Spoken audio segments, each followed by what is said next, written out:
Go ahead, David. Hey, Coach. Good morning. Kind of a two-part question. Number one would be just, do you have a status update on PJ Hall, and then heading into this final 4-game stretch, kind of, knowing what the postseason chances are like. How do you coach through these final 4 games and then heading into the ACC tournament? Yeah, I don't have a lot of updates on PJ. The X-ray was negative, so that's good. He's still doing medical testing today in terms of availability for Wednesday. We'll have to wait and see. We were off yesterday, so no practicing or anything like that. So wait and see on that. Just coach like you always do. Our guys have good spirit. We brought them in for film this morning at 8 or 7:30. Watched film on the game at Louisville, tried to learn from it.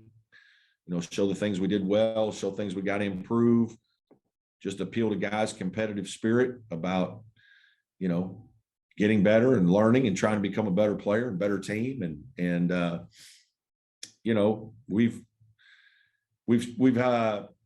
battled some in this stretch. It hasn't been easy. Certainly there's a bunch of games in a short amount of time, but even the Louisville game, I don't know, it was 3 minutes to go, maybe 4, 350 something. We had a wide open 3 and a fast break. If we make the right pass, we have a layup to cut the game to, I think it was 4 or 3, so we're within a possession in the last couple minutes. So, our guys are competing hard. We're playing some decent basketball at times. We just haven't been quite good enough to win. Our margin for error is small right now. Obviously without Hunter and PJ, it gets even smaller. But I think our guys are trying to give good effort and play the right way, and we just got to play a little bit better. We got to make a few more shots too. We've had some shots we got to make. We'll go to Mike Barber. Go ahead, Mike.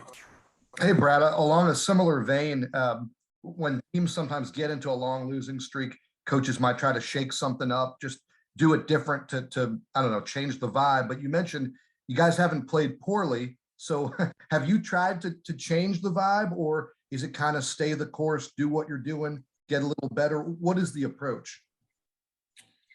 I'm just big on teaching. I'm big on teaching.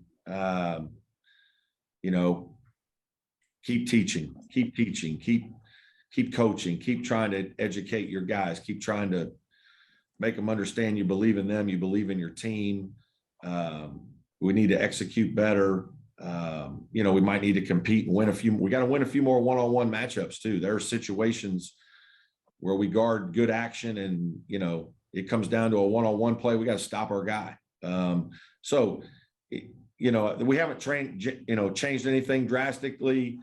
No, we haven't. Our practice habits are still good. I think we're spending a lot of time with our players. Our players' attitudes are good. Energy level is good. Want to is pretty good. Again, it's just when you're down a couple, it's hard. You can play well and not win. And, so you just keep teaching, keep trying to make your guys believing and understanding and hopefully the worm's going to turn. As you look at this matchup, the job Steve has done kind of rebuilding that roster in the what makes them a tough opponent? Well, Steve's done a great job. They've got really good players, and they play unselfishly. Obviously, Williams and LaRavia, Walton, and even Monsanto, you went out and got 4 guys that are really good players in the transfer portal. Obviously, 2 of them, Williams and LaRavia, they look like pros. And when your best players are as unselfish and smart as they are, those guys, not only can they score and win their one-on-one matchups, but they make everybody else better. And they share the ball, and Steve has them playing in a good way. They're unselfish, and they have great size. And that's a big factor. They're a big team, and they can play really big. We try to recruit Nadeem C. They play him at the 4 and LaRavia at the 3, and now they're huge. And so they've got versatility. They got different ways to play. They can shoot. They pass it great. no surprise at all. I watched them a couple of times early in the season in the non-conference, and I was like, man, they're going to be one of the better teams in this league. They've got experience, and they're playing the right way. Steve's doing a really good job with them.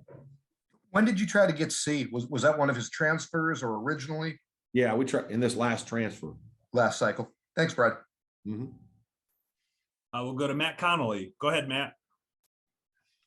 Hey, Brad, has there been any thought at all of possibly shutting down PJ and just letting them rest, or is that not something that's really being looked at right now? Yeah, a little bit. I mean, we've certainly have talked about it, but he wants to play. So it's and the doctors have said that he's okay to play. We just he doesn't need to play every day, right? He can't. The cumulative effect could give him more problems, and obviously there's always a chance that something can happen. But you don't just want to, I don't think it's been in a situation where we've just needed to just shut him down. He rarely practices. If things are good, he practices 30 minutes the day before a game. That's about it. Some games he doesn't, but we'll see. But certainly we've talked about all of it.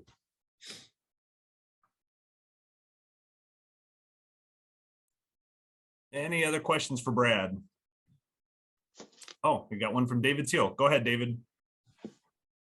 Right, next week ballots will go out for all conference, and the defensive team is always the most difficult to do.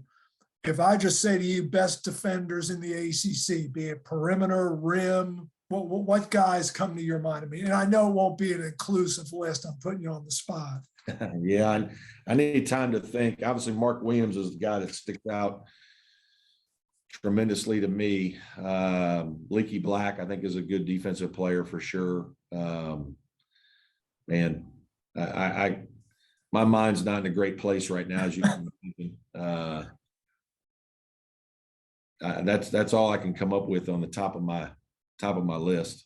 I know there's other really good defenders in the league, but those two guys are the guys that probably stick out the most.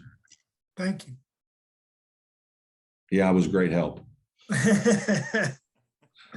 Brad, thank you for the time today. We appreciate it. No problem. We'll see you next week. Okay, guys.